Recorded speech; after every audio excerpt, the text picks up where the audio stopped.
Very good morning. We are live from New Delhi. You're watching DD India News Hour, India's voice to the world. I'm Abhishek Mahajan. Coming up in the next hour, India's Prime Minister Narendra Modi arrives in Dubai for COP28 summit, stresses on the importance of supporting developing nations in dealing with climate change. Countries at the UN COP28 climate summit formally approves a deal on new climate disaster fund. Aim is to help world's poorest and most vulnerable nations hit by climate disasters. US Secretary of State Blinken says Israel capable of neutralizing threat posed by Hamas while minimizing harm to innocent men, women and children. Move comes after a temporary truce between Israel and Hamas extended for the 7th day. And 4 T20 cricket match between India and Australia to be played in Raipur today. India lead the series 2-1.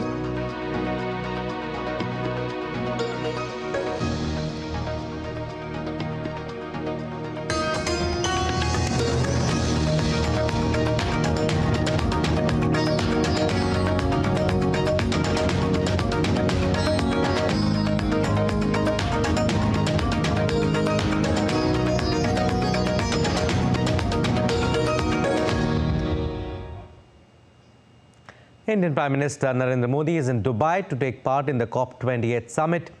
The PM was received by Sheikh Saif bin Zayed Al Nahyan, Deputy Prime Minister and Interior Minister, and this forum will witness important deliberations to strengthen the efforts to overcome climate change and further sustainable development.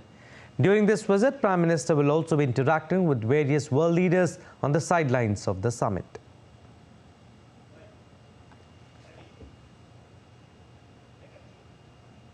And Prime Minister Narendra Modi met Indian diaspora in Dubai. He's in Dubai for COP28 summit. Here are some of the glimpses.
And DD India correspondent Tapas Bhattacharya spoke to the Indian diaspora in Dubai, who were all chairs for Indian Prime Minister Narendra Modi.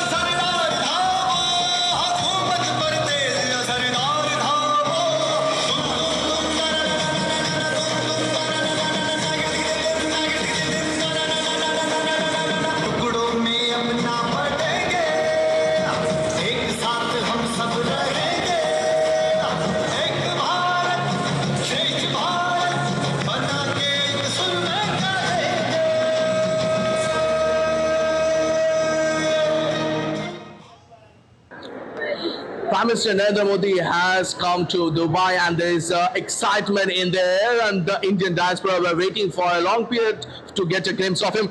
Ma'am, you were waiting for a long period and you get to see him. How was the feeling? I felt so proud after seeing him. I felt so calm after seeing him. And as seeing the Prime Minister of India, I was so proud because he's doing great things for India, and I feel so proud to be an Indian. I felt so unreal. It was very honored. I was very honored to be able to meet the Prime Minister of India. Yeah, very happy to meet Prime Minister of India. Yeah. You were here waiting for a long period of time. How was the excitement when you got to see him for the first time? It was all worth the wait. It was definitely worth the wait. It reminded me of my roots and why we're all here. Every second of the wait was definitely worth seeing him in person. I am honored to have been given this opportunity. Okay, what about you? We are very glad to have this opportunity to witness him working with us. Yeah. Right. I have other people also here. So you were here waiting for a long time. What was feeling? It was a great excitement, and you know the excitement was in seeing the people, and the people, they love Modi ji so much that they were here for 2 hours, 3 hours.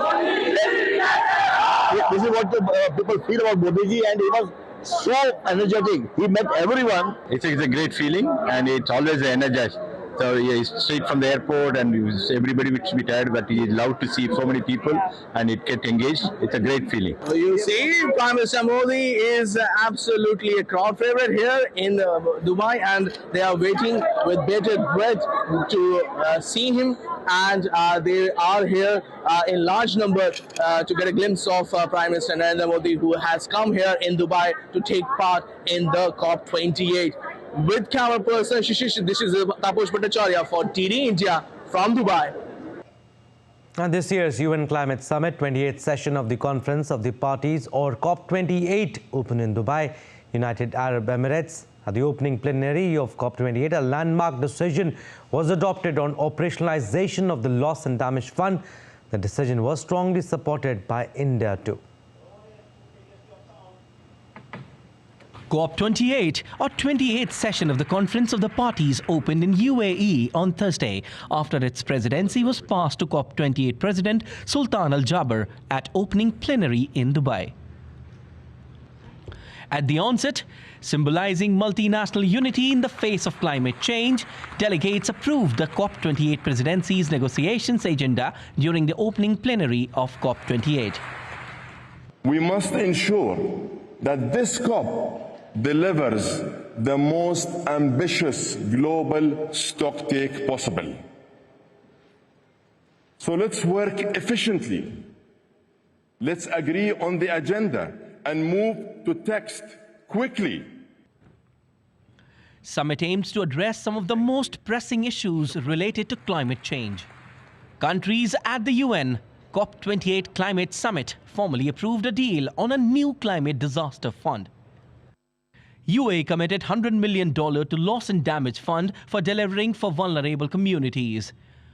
Other countries promising to contribute to the fund included Germany with $100 million, Britain with up to £60 million, the United States with $17.5 million, and Japan with $10 million. India is taking the lead in addressing global concerns. To showcase India's climate action and leadership, India's Minister for Environment and Climate Change, Bhupendra Yadav, inaugurated India Pavilion based on the theme Vasudhaiva Kutumbakam at COP28 in Dubai. Pavilion always showcasing India's commitment towards its environment-friendly policy. Pavilion is a place where people will come together, discuss, and also putting their efforts for the field of environment. The summit will run till 12th of December 2023. This year, COP28 will discuss the results from the first ever global stocktake, assessing progress toward achieving the ambition of Paris Agreement to limit global temperature rise to below 1.5 degrees Celsius. Fuzail Ahmed reporting for DD India in Dubai. And the Indian Pavilion at COP28 offers a unique opportunity to showcase India's positive actions on climate change, digitally as well as through exhibits. It also showcases how India is undertaking its commitment to a sustainable future. Tapas Bhattacharya reports from Dubai. So right now we are in COP28 and outside the India Pavilion. This India Pavilion showcases the work that India has done in the field of climate change as well as environmental protection. And as you can see, keeping in line with India's motto of Vasudhaiva Kutumbakam, one earth, one family, we have this particular globe that is there. Also, I can tell you this interactive system is in place where all the work that India has done so far, especially when it comes to safeguarding the planet, making sure that more renewable energy is being used, is all put in this particular system. And for agriculture, if I touch this screen, the information will come through. What about blue economy? Blue economy, you get all the information that will come through in this particular screen.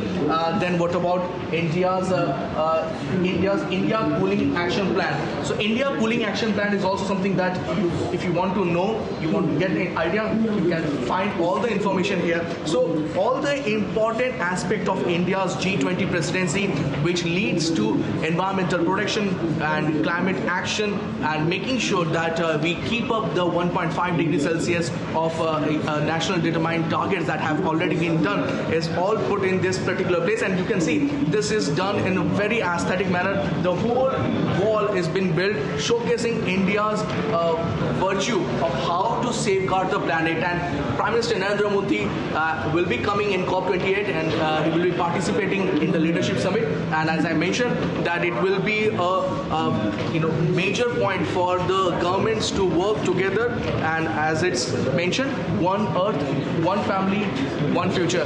That is how the COP28 will work together, making sure that every stakeholder come forward to safeguard the planet, making it a greener and a cleaner one. With camera person Jack Shankar, this is Taposh Bhattacharya for TD India from Dubai. All right, so India and UK played huge role in formalizing initiatives in Glasgow at COP26. Member of Parliament of the United Kingdom Barry Gardiner said that now challenge is to work on climate financing. Tapas Bhattacharya reports from Dubai. How do you see the developing countries, especially UK and India, coming together and making this COP28 a major success? Well, look, we know that India and the UK played a huge joint role in Glasgow 2 years ago. That was when Prime Minister Modi announced, yes, he made the pledge about the Green Grid Alliance, building on the work of One Sun, One World, One Grid. And I think that is something which now needs to be given deeper roots at this COP, where the UK and India will be working very closely together. But I think it's also an opportunity for us to begin to talk about the way in which we should be aligning our financial sector and making sure that this is being driven through the boardroom, through companies, through businesses. And to do that, governments need to set the right corporate framework. So this is about changing from voluntary reporting to mandatory reporting. How do you see Prime Minister Modi's leadership shaping the voice of the Global South and bringing both, developed and the developing countries together? Well, I think that's really important because obviously India, the transition that India has made under his leadership and over the past really couple of decades has been enormous. And we're seeing India now not just as a regional superpower, but as a global superpower. So to have that powerful a voice is really important for those countries who don't have that same clout at the table. I think these are issues that I've no doubt Prime Minister Modi, when he arrives tomorrow, will want to be addressing. He will want to be showing the leadership that he did at the G8. He'll be wanting to remain, as it were, the champion of those nations and giving them a very powerful voice at the COP, because they're the ones who are feeling the extremities of climate change now. Barry Gardiner saying that it's high time that both countries come together. In fact, all the countries in the world need to come together to make sure that COP28 become a success and we keep up with the project of 1.5 degrees Celsius on road and make sure that it works for a clean and a greener planet. With Camera Person Rajesh, this is Taposh Bhattacharya for TD India. All right, we'll slip into a very short break, but still to come on this edition of DD India News Hour. WMO says 2023 is set to be the warmest year since records began. And India's G20 presidency concludes successfully.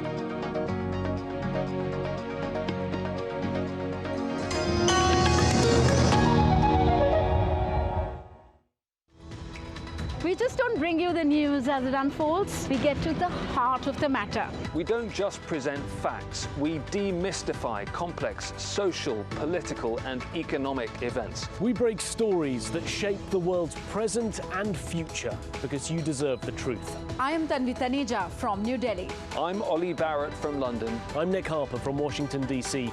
Join us on DD India Global Monday to Friday at these times.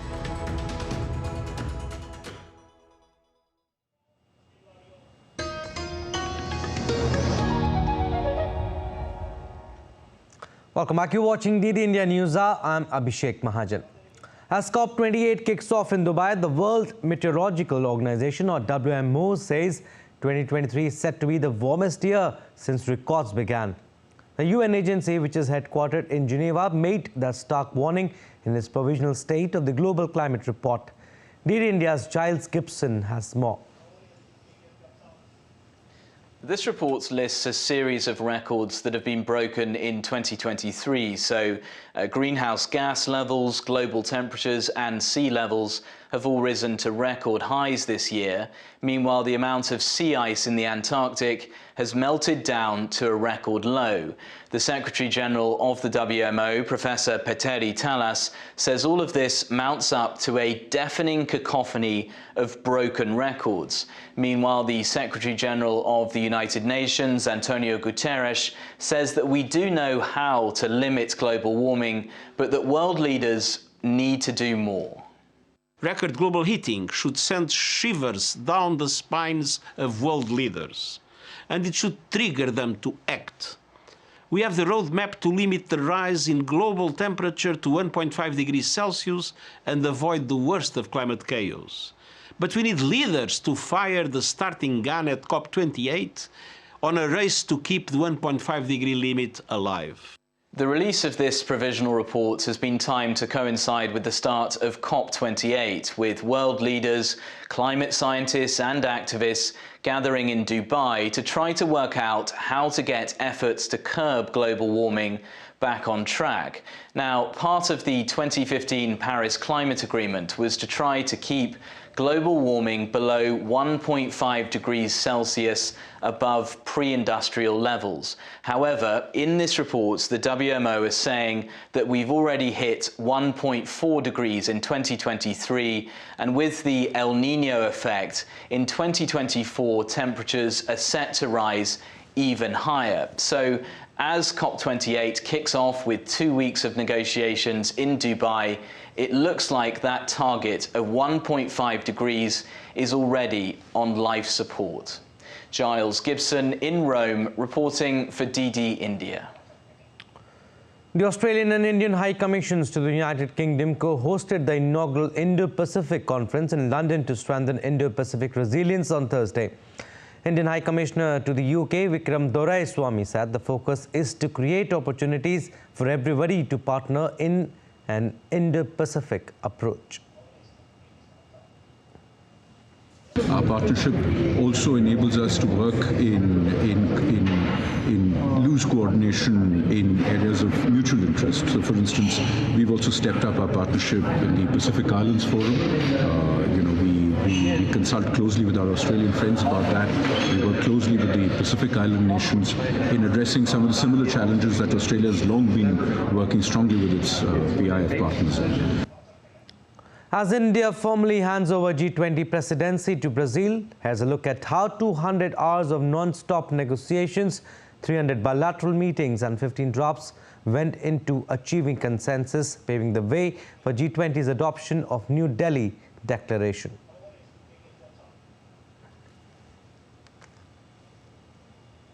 It's been 365 days since India took over the G20 presidency. Not only did it manage to cut through conflicting views on the contentious issue of Russia-Ukraine, but also able to bring about a consensus in the G20 declaration drawn up at the New Delhi summit. The interests of the few had to give way to the aspirations of the many. The induction of the 54-nation of African Union and giving voice to the global south were significant diplomatic breakthrough achievements. सबका साथ की भावना से ही भारत ने प्रस्ताव रखा था कि African union को G20 की स्थायी सदस्यता दी जाए। मेरा विश्वास है कि इस प्रस्ताव पर हम सबकी सहमति है। The summit held this year helped developing countries take their rightful place in shaping the global narrative. High-profile outcomes included progress on digital public infrastructure, crypto regulation, reform of multilateral development banks. For the first time, climate financing placed $5.9 trillion for green financing requirements of developing countries. India's presidency was really impressive on the SDGs and also in developing digital public infrastructure for the other countries. Women-led development was at the heart of India's G20 presidency, where countries will now focus on promoting inclusive and non-discriminatory digital economy for women. As India hands over the ceremonial gavel of the presidency to Brazil, it will hope that multilateral forums like G20 will continue to be inclusive, ambitious, action-oriented and decisive. With the successful negotiations of the New Delhi Declaration, the world witnessed how India set the tone for its emerging global leadership and effectively communicating what responsibility it wants to bear in the near future. Jessica Taneja for DD India in New Delhi. All right, we'll go back to our story of COP28 summit. Prime Minister Narendra Modi is in Dubai to attend the climate summit, and DD India's Tapas Bhattacharya is joining us live from Dubai. Tapas, very good morning. Prime Minister Narendra Modi arrived in Dubai last night. Tell us his schedule today and how important is the visit of PM Modi. Various leaders have gathered there from developed and developing countries too.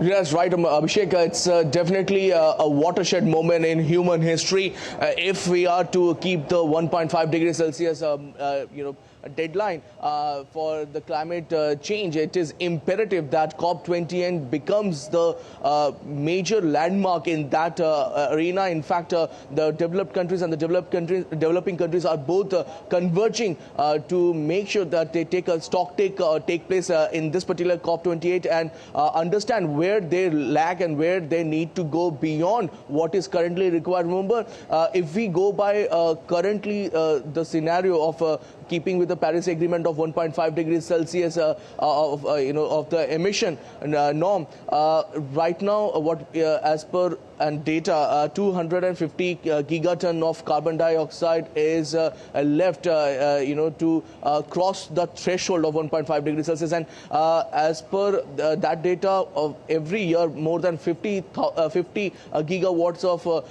CO2 emission take place. So we possibly have 5 to 7 years, to get ourselves in that mode, in the action mode, to make it work. And that's one of the reasons why this particular COP28 becomes even more important. And to give you a perspective of what we can expect today from Prime Minister Narendra Modi's bilaterals and his engagement, I have my colleague Shishir with me. Shishir, Prime Minister will be on a very hectic tour today, back to bilateral and events lined up. What do you have to say on that? What are the things that we will be looking forward to? Well, absolutely. Today's event and today's schedule is quite packed for the Prime Minister here, because as soon as Prime Minister reach at the COP28 venue here, the first thing that he'll be participating in the opening ceremony here. Apart from that, immediately after that, there'll be high-level delegates, leaders will also be meeting there.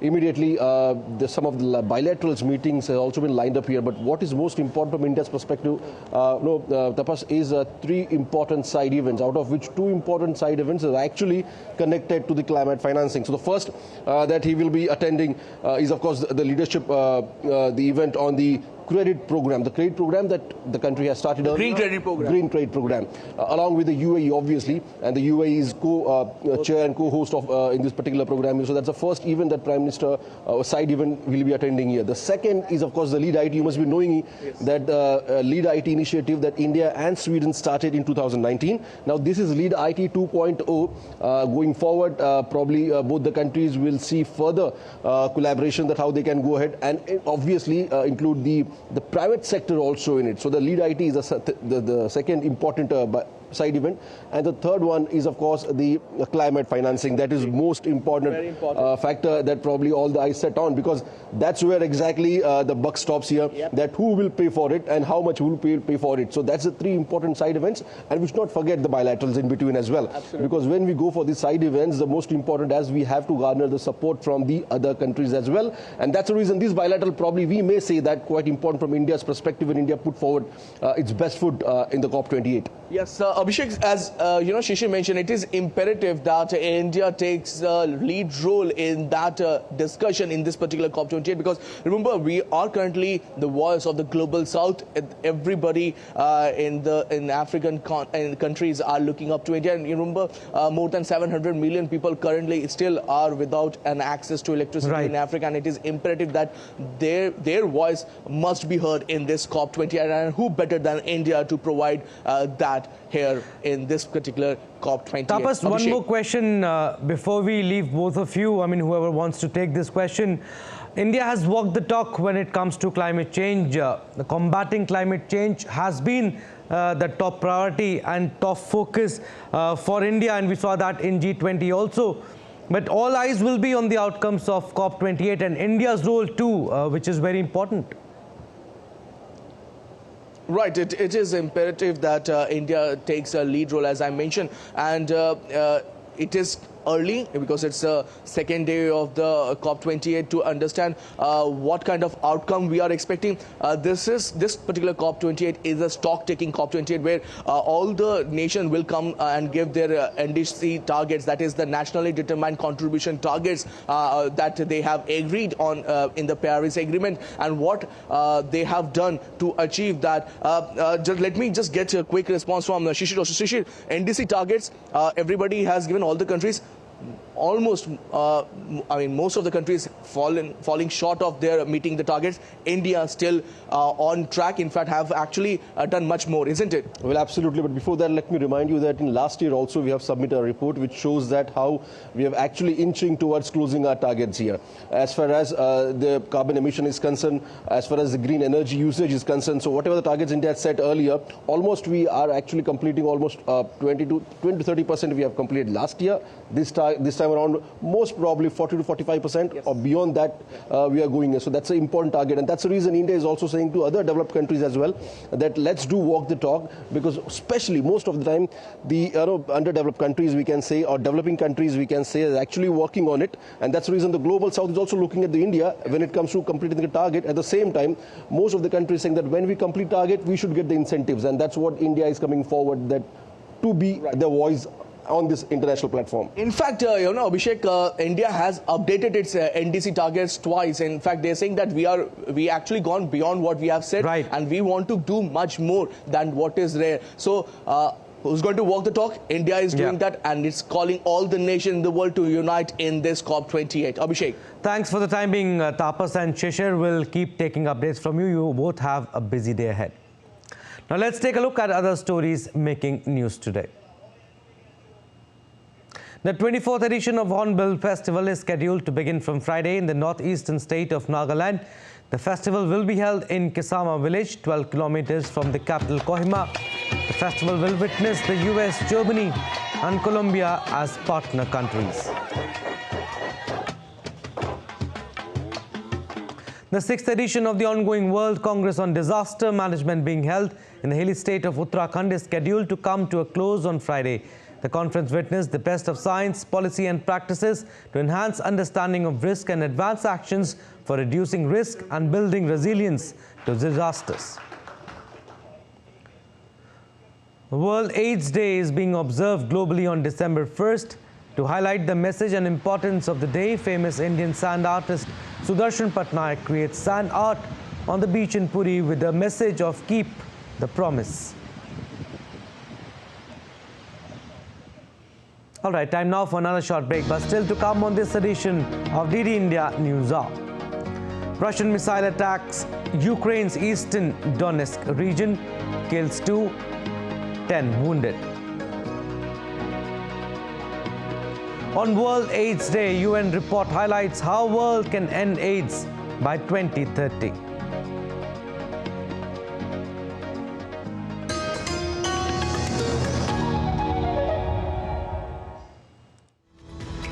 We just don't bring you the news as it unfolds. We get to the heart of the matter. We don't just present facts. We demystify complex social, political and economic events. We break stories that shape the world's present and future because you deserve the truth. I am Tanvi Taneja from New Delhi. I'm Ollie Barrett from London. I'm Nick Harper from Washington, D.C. Join us on DD India Global Monday to Friday at these times.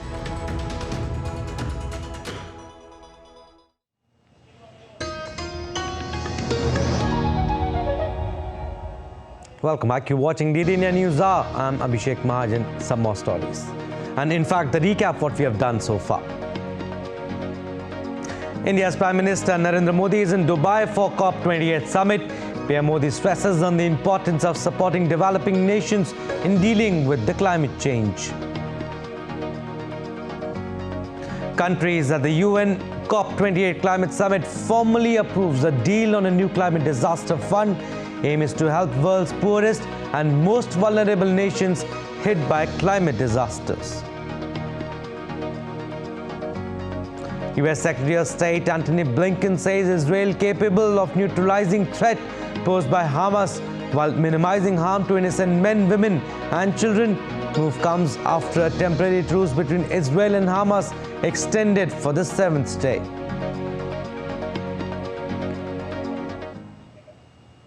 And amidst the ongoing Israel-Hamas conflict, Hamas has released 8 more Israeli hostages in Gaza under a last-minute truce deal.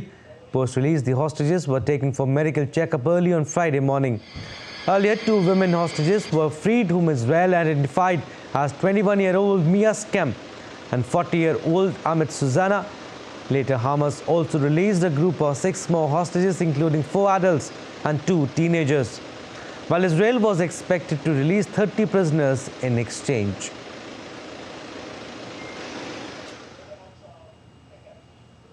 US Secretary of State Blinken called on Israeli Prime Minister Benjamin Netanyahu on Thursday during his 3rd visit to the Middle East since the conflict began.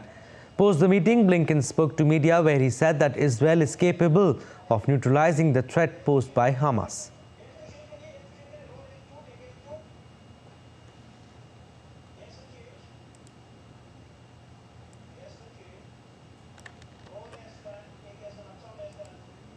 But Israel has the most sophisticated, one of the most sophisticated militaries in the world.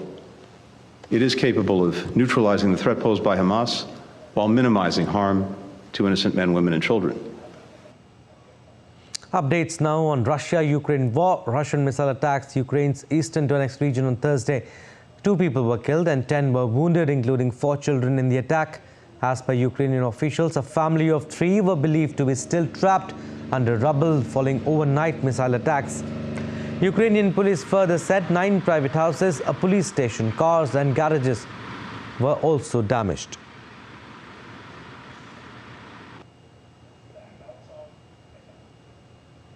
Ukraine's President Volodymyr Zelensky visited a central Kharkiv metro station used as a school due to frequent Russian airstrikes on Thursday.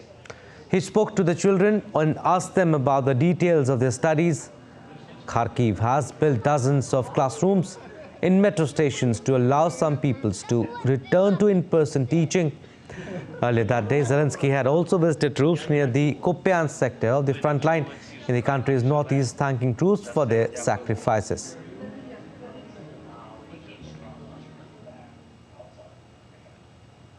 Meanwhile, White House National Security spokesman John Kirby said the U.S. has been working with Ukraine to prepare for Russia's expected winter attack.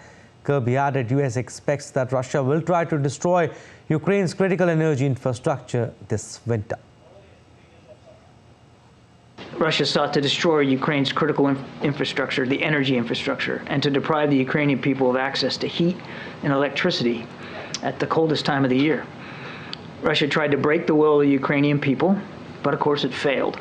As we head into yet another winter, we expect that Russia will return to this cruel tactic and again try to pursue a campaign to destroy Ukraine's critical energy infrastructure. For many months, we've been working aggressively with our Ukrainian partners to prepare for this contingency. The United States, British and French ministers reaffirmed their support for Ukraine in the OSCE summit in Skopje on Thursday. U.S. Deputy Secretary of State James O'Brien called Russia's war in Ukraine a complete affront to civilized standards.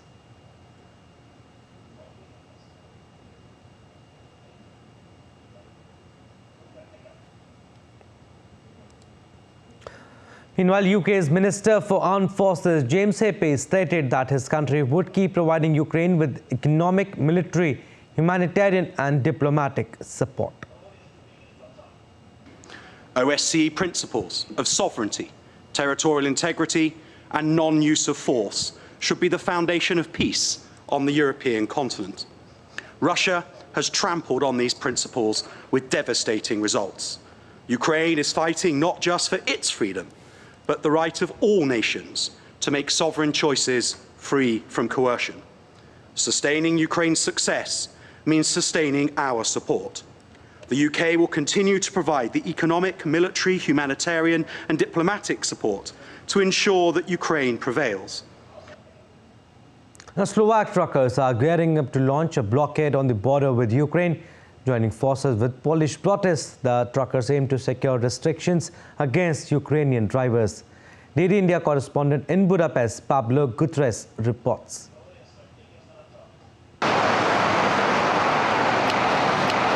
For weeks, Polish truckers have been blocking multiple borders, demanding stricter controls for their Ukrainian counterparts. Now, the Slovak truckers are demanding the same. Recently, UNAS, which is Slovakia Truckers Union Association, in a Facebook statement they published that we cannot leave them, meaning the Polish truckers, alone in this fight. Now, the catalyst for all of this protest stems from an exemption granted to the Ukrainian truckers that basically allows them to transport goods and products across the European Union without any permits. This happened right after the invasion of Russia into Ukraine back in February 2022. Now, the truckers argue that their Ukrainian counterparts are giving better deals and they are getting more businesses, and they say that they cannot compete with this and that this is unfair to them. The blockade at the Bizne-Nemečie border, which is the border between Slovakia and the Ukraine, is very significant because this is the only border crossing that allows for heavy trucks to transit through it. Now, the UNAS, which is Slovakia's trucker association, indicated that the blockade will not affect the transport of military aid, food, and fuel to the Ukraine. They said they are going to respect that, but they are calling for better conditions and for the EU to step in and basically help them alleviate this situation. In Budapest, I'm Pablo Gutierrez reporting for DD India. North Korean leader Kim Jong-un visited Air Force headquarters and called for the military's readiness to respond to any provocation by enemies. Kim and his daughter visited the Air Force headquarters to mark the country's Airmen Day, involving a stop at a fighter wing where the pilots staged an air show. Kim also rolled out operational strategic guidelines to improve the military's readiness and war capabilities. North Korea last week successfully launched its first reconnaissance satellite, which was designed to monitor US and South Korean military movements amid vows to deploy stronger armed forces and new weapons on its border with the South.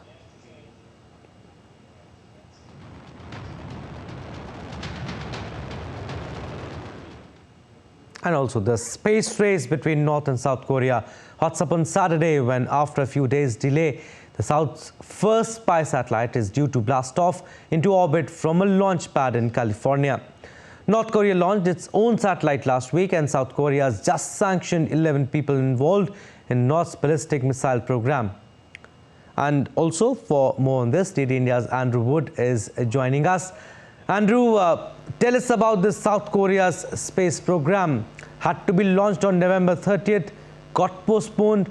Why hasn't been launched its own spy satellite until now?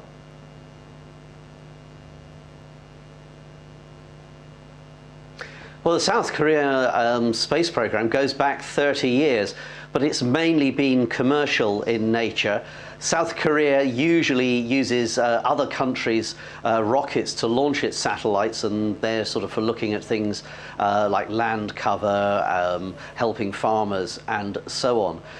This is the first satellite, as you say. This is the first spy satellite. The launch was postponed yesterday because of high winds at the Vandenberg Air Force Base in California. And it may well be postponed again tomorrow. We don't know yet.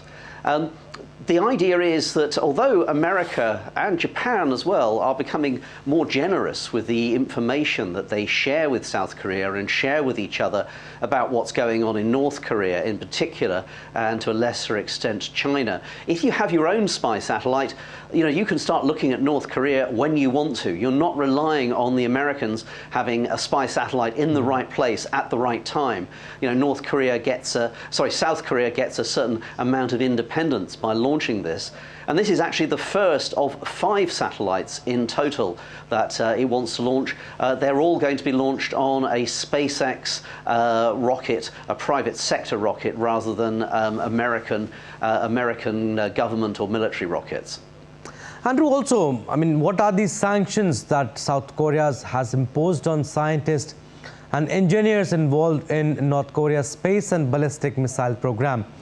Are they going to work?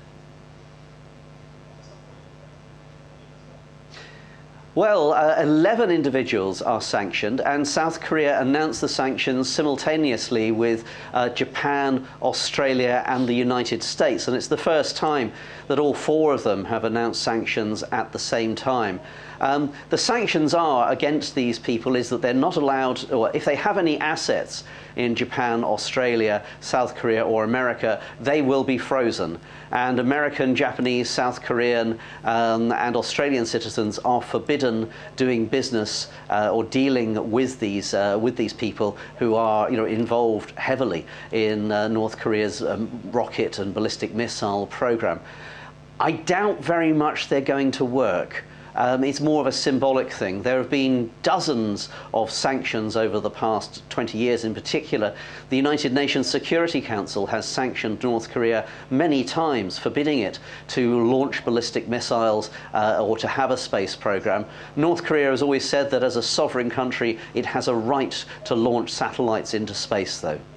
All right, Andrew, we'll leave it at that. Thank you for your views, but we'll keep taking updates from you. Now let's take a look at other stories making news around the world.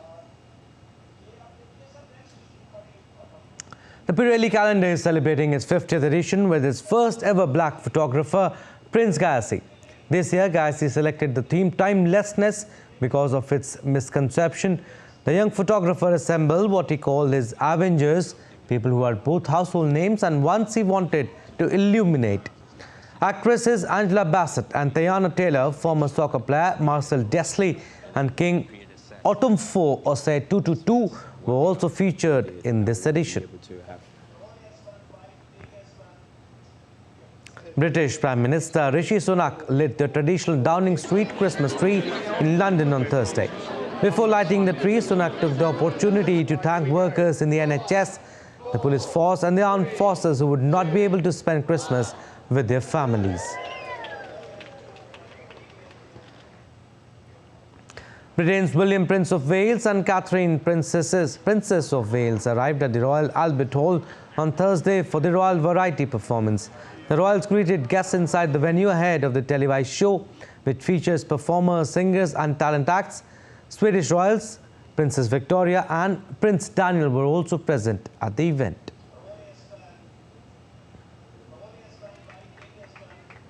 And ahead of the final show at Madison Square Garden, legendary rock band Kiss lit up the iconic Empire State Building in New York on Thursday. This marks the lead-up to Kiss' grand finale performances, part of their end-of-the-road world tour, an epic journey. The tour is slated to culminate on December 1st and 2nd with a historic farewell at MSG.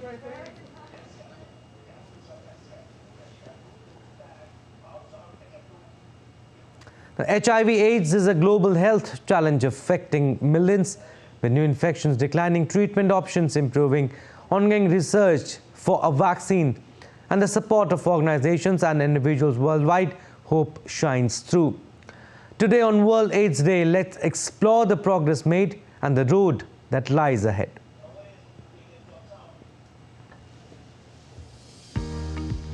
Human immunodeficiency virus, commonly known as HIV, is a major global health challenge. It causes acquired immunodeficiency syndrome, that is AIDS, that impairs the body's ability to fight infections. According to World Health Organization, in 2022, there were approximately 39 million people living with HIV worldwide, with 37.5 million being adults and 1.5 million being children. About 53% of those affected were women and girls. The number of new HIV infections has seen a decline of 38% since 2010 and 59% since the peak in 1995, with an estimated 1.3 million new cases in 2022. HIV primarily spreads through sexual contact, as well as through blood products and mother-to-child transmission. Early symptoms of HIV infection may include flu-like symptoms such as fever, chills, rash, night sweats, muscle aches, and so on. While AIDS symptoms include weight loss, fever, fatigue, and recurrent infections and other neurological disorders.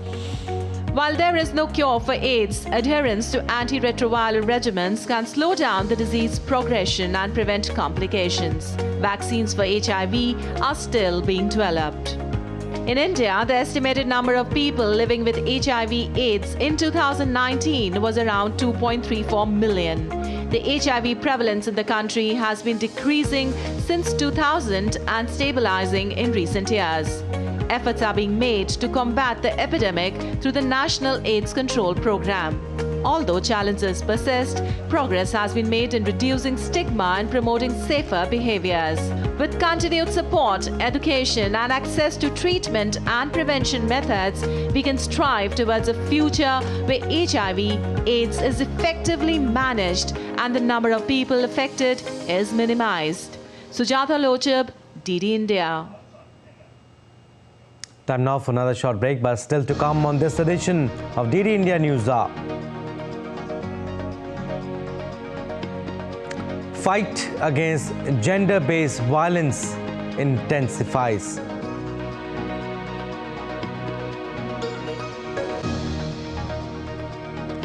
Vice Captain Shreyas Iyer returns as India look to seal series against Australia in T20s. And Biden lights the national Christmas tree.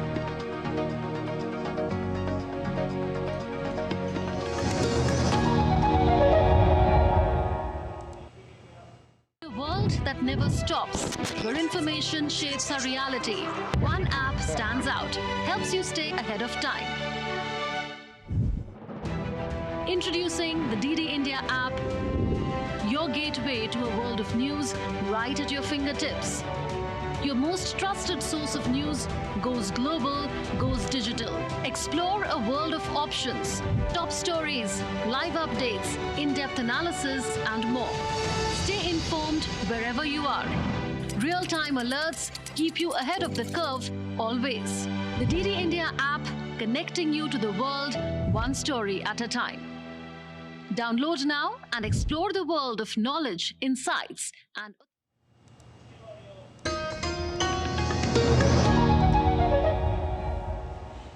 Welcome back. You're watching DD India News Hour. I'm Abhishek Mahajan. Nearly 1 in 3 women have experienced physical or sexual violence at least once in their lifetime, according to UN figures.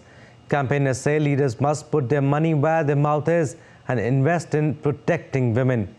DD India correspondent Sally Patterson reports.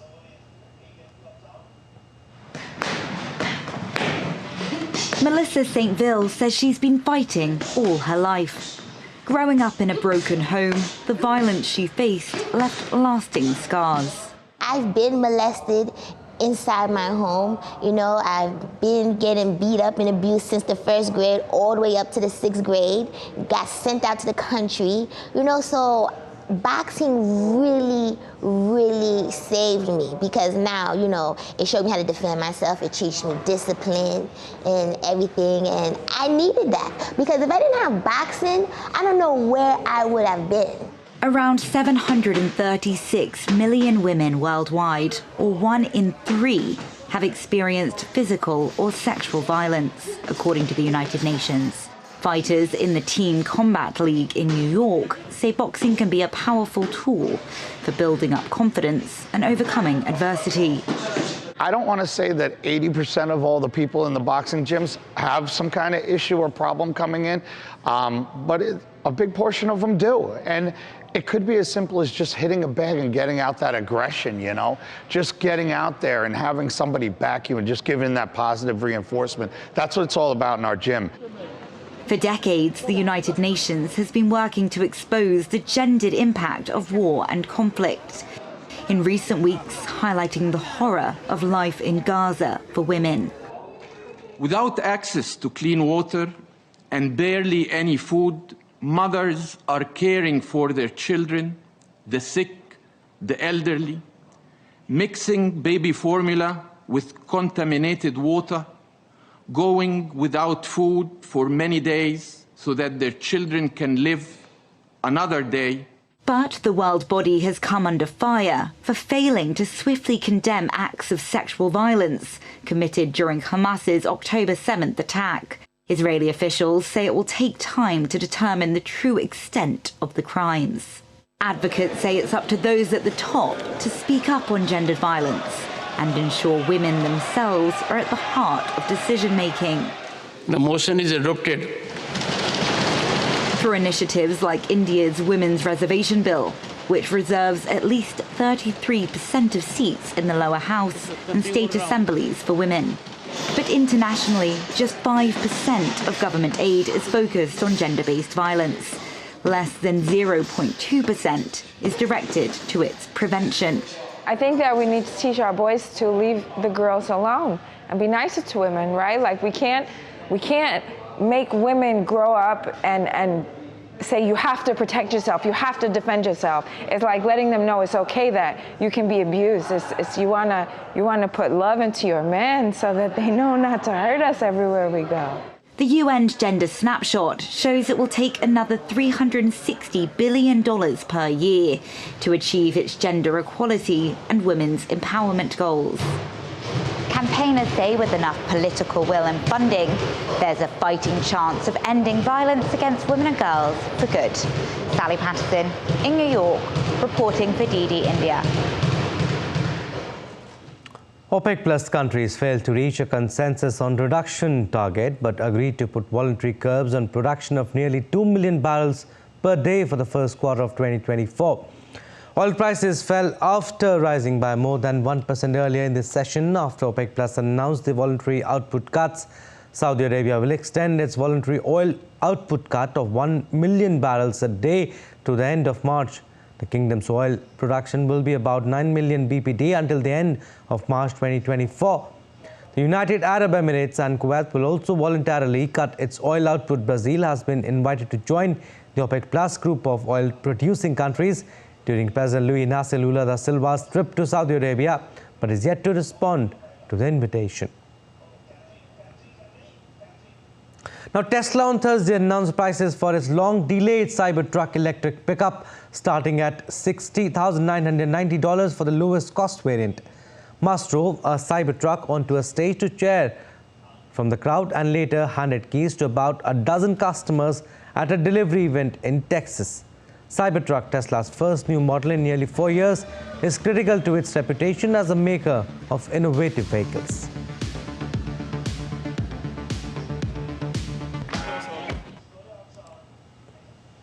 And in sports, India and Australia to lock-ons today in the 4th T20 International of the 5-match series at Shahid Veer Narayan Singh International Stadium in Raipur. The match will start at 7 p.m. Indian Standard Time. India currently leading the series 2-1.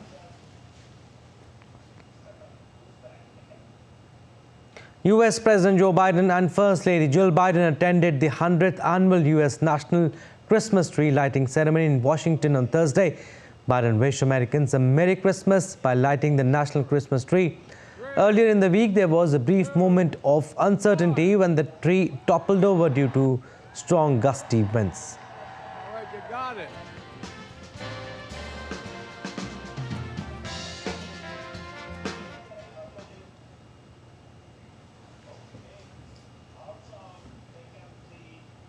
All right, that's all for this edition of DD India News Hour. But do let us know your thoughts on the news of the day. You can connect with us on Facebook, X, formerly Twitter and Instagram. We'll be back with more news as it breaks here on DD India. I'm Abhishek Mahajan, and from all of us here in Delhi, thanks for watching DD India News Hour.